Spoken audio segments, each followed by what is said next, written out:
Gempa, Tun M mahu sertai Perikatan Nasional. Panas, Dipak guna nama PMO, ugut Wee Ka Siong. Guan Eng gesa Muhyiddin minta maaf atau berdepan saman. Kumpulan peguam hentam Anwar, dakwa Anwar zalim terhadap Muhyiddin.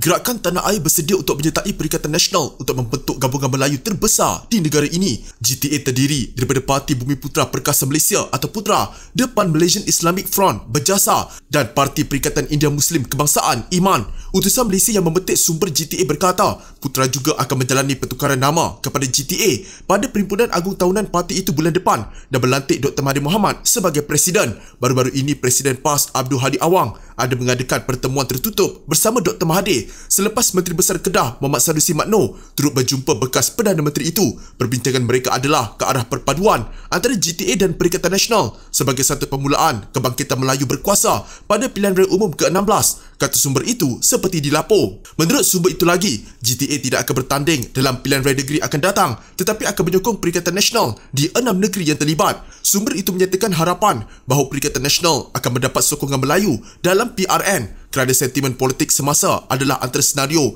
Melayu Perikatan Nasional atau UMNO DAP. Senario ini, kata sumber itu, adalah liability kepada Perdana Menteri Anwar Ibrahim walaupun pengerusi Perikatan Nasional Muhyiddin Yassin kini berdepan pertuduhan rasuah. Kalau ikut data Melayu bergabung ke arah Perikatan Nasional kerana Melayu dalam UMNO sendiri pun tidak akan undi UMNO lagi dan di Selangor akan jatuh ke tangan Perikatan Nasional kecuali di bandar-bandar Cina situasinya 50-50. GTA akan menyokong Perikatan Nasional kerana matlamat kita untuk menghadapi PRU16. Kerana PRN ini tidak membantu kita mengubah apa-apa dasar. PRU16 bakal menyaksikan pertembungan satu lawan satu antara pakatan parti politik terbesar sekaligus mengulangi peristiwa bagaimana Melayu memberontak melawan Malayan Union, katanya. Bulan lalu Mahathir menyertai PUTRA sebagai penasihat selepas meninggalkan Pejuang yang ditubuhkannya pada 2020. Mahathir mendakwa dia keluar dari Pejuang kerana parti itu tersasar daripada perjuangan asalnya dengan meninggalkan GTA pada 14 Januari lepas. Awal bulan ini, dilaporkan Pejuang telah memohon untuk menyertai Perikatan Nasional sebagai parti komponen. Presidennya Mukris Mahathir berkata, penyertaan Pejuang sebagai komponen Perikatan Nasional akan memastikan tiada perpecahan dalam undi Melayu pada pilihan raya akan datang. Pada PRU15, semua calon di bawah parti komponen GTA, termasuk Pejuang, kehilangan wang deposit. Wee Ka Siong, Barisan Nasional Air Hitam berkata, ahli perniagaan Dipak Jai Kishan ada menghubunginya dan mendakwa telah mencapai persetujuan dengan pejabat Perdana Menteri PMO supaya bekas Menteri Pengangkutan itu membetulkan kenyataannya berhubung isu import telur dari India. Semalam jam 9.51 pagi, saya menerima panggilan daripada seorang insan bernama Dipak yang mendakwa dirinya melalui JNE Advance Tax Sedang Berhad dan mengata beliau telah berbincang dengan PMO untuk saya buat satu statement dan kita settle di luar mahkamah. Saya kata apa ini? Apa yang berlaku ialah, Datuk Speaker, apabila saya kata, saya tak sebut nama syarikat kamu, tak sebut nama kamu, kenapa nak buat macam tu? Dia Dipak kata, you kena buat satu statement untuk membetulkan apa kenyataan di Parlimen, katanya ketika berbahas di Dewan Rakyat. Dipak merupakan peniaga pemaidani dan kenalan rapat bekas Perdana Menteri Najib Razak serta isterinya Rosmah Mansor sebelum kemudiannya lantang mengkritik pasangan itu. Pemimpin Bersatu Azmin Ali baru-baru ini mendakwa Dipak dianugerahkan kontrak mengimport telur dari India melalui rundingan terus dan bukan menerusi tender terbuka. Wee sebelum ini menerima surat peguam daripada peguam syarikat yang mengimport telur dari India itu berhubung kenyataannya di Parlimen. Bagaimanapun, Wee memberitahu bahawa Speaker Dewan Rakyat Johari Abdul telah menegaskan syarikat itu tidak boleh mengambil tindakan undang-undang terhadap dirinya kerana sebagai seorang wakil rakyat, dia mempunyai kekebalan undang-undang ketika berucap di Dewan. Ini termaktub di bawah Fasal 63 Perlembagaan Persekutuan. Oleh itu, Wee berkata, hari ini bahawa jika syarikat itu berkeras untuk mengambil tindakan undang-undang terhadapnya, ia seolah-olah memandang enteng surat dari Speaker dan institusi Parlimen. Kita kena cite contempt of parliamentary proceedings. Kita boleh katakan sebagai penghinaan kepada persidangan Parlimen, katanya. Wee juga berkata, dia sebelum ini tidak pernah menyebut nama syarikat yang mengimport telur dari India maupun mana-mana individu yang dikaitkan dengan syarikat itu. Malah katanya, ketika pertama kali mengulas isu itu, dia tidak tahu pun syarikat yang dianugerahkan projek mengimport telur dari India. Presiden MCA itu menegaskan bahawa dia hanya menjalankan peranannya sebagai wakil rakyat dalam menyuarakan kebimbangan mereka mengenai isu penting apabila bercakap mengenai telur. Sebab itu untuk ahli parlimen sana dan sini, kita tetap satu prinsip, kita sebagai jurucakap rakyat tak boleh diugut dengan apa cara sekaligus, katanya.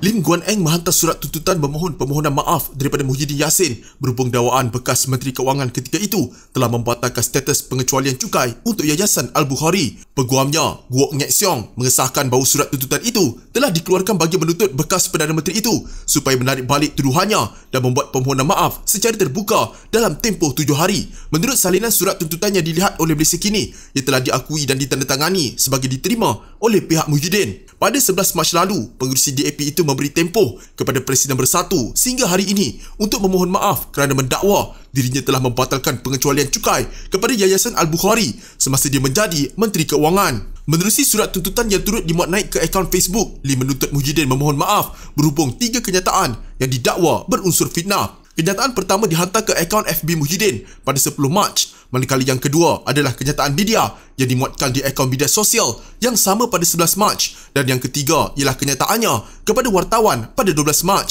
Lim mendakwa kenyataan itu berunsur fitnah dan antara lain membayangkan bahawa dia telah menyalahgunakan kuasanya ketika itu dengan mengarahkan lembaga hasil dalam negeri untuk mengenakan cukai dan penalti ke atas yayasan kebajikan tersebut apabila pertubuhan berkenaan tidak dikenakan cukai.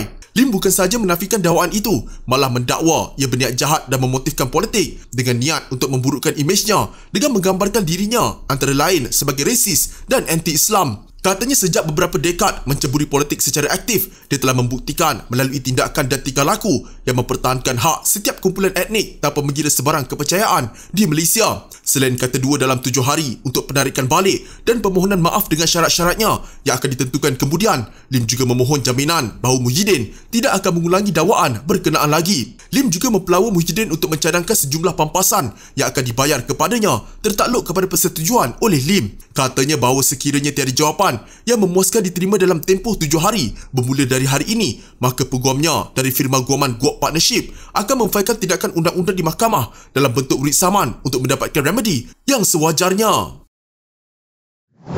Lawyers for Liberty LFL mengecam Perdana Menteri Anwar Ibrahim atas dakwaan Muhyiddin Yassin melakukan fitnah jenayah yang merupakan kesalahan yang membawa hukuman penjara. Pengarah LFL Zaid Malik berkata, tindakan itu memberi kesan kepada amalan menyuarakan kritikan yang sah terhadap kerajaan. Dia berkata Anwar sepatutnya menggunakan mahkamah sivil untuk membersihkan namanya daripada dakwaan Muhyiddin. LFL berpandangan laporan polis yang dibuat Setiausaha Politik Perdana Menteri sebagai mengejutkan dan tidak demokratik. Jelas laporan itu tidak boleh dibuat tanpa kebenaran Anwar. Tujuan laporan itu jelas untuk menutup kritikan terhadap Anwar oleh Muhyiddin dan mungkin orang lain juga yang ingin mengkritiknya. Katanya dalam kenyataan, pada Isnin lalu, Muhammad Kamil Abdul Munim, Setiausaha Politik Anwar di Kementerian Keuangan, membuat laporan polis terhadap Muhyiddin atas dakwaan membuat kenyataan fitnah terhadap Anwar. Laporan itu berkaitan dakwaan Muhyiddin bahawa dia menjadi mangsa pendakwaan politik dan salah guna kuasa kerajaan berkaitan pertuduhan salah guna kuasa dan pengubahan wang haram terhadapnya. Menurut Zaid, tindakan Perdana Menteri atau mana-mana menteri menggunakan jentera kerajaan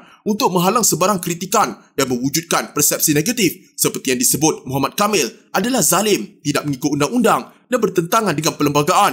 Jika Perdana Menteri atau mana-mana pihak dalam kerajaan merasakan dirinya difitnah, jalan yang betul adalah membawanya ke mahkamah, kata Zaid. Adakah Anwar telah lupa ketika era Najib Razak, Pakatan Harapan yang menjadi pembangkang ketika itu berdepan dengan siasatan sama kerana mengkritik Najib? Adakah Anwar dan gabungan politiknya tidak belajar apa-apa daripada tekanan yang mereka hadapi? Dia berkata laporan polis itu mewujudkan duluan yang bahaya kerana tindakan sama boleh dikenakan terhadap mana-mana pihak yang mengkritik kerajaan. Seterusnya menjadikan perkara 10 Perlembagaan Persekutuan sebagai tidak bermakna. Kami ingin mengingatkan kerajaan bahawa tugas polis bukan untuk melindungi imej atau reputasi Perdana Menteri maupun kerajaan pimpinannya. Tugas mereka adalah melindungi orang awam daripada jenayah dan menjaga ketenteraman awam. Kerajaan yang matang dan demokratik menjawab kritikan secara terbuka, bukan memenjarakan pengkritik mereka, katanya lagi.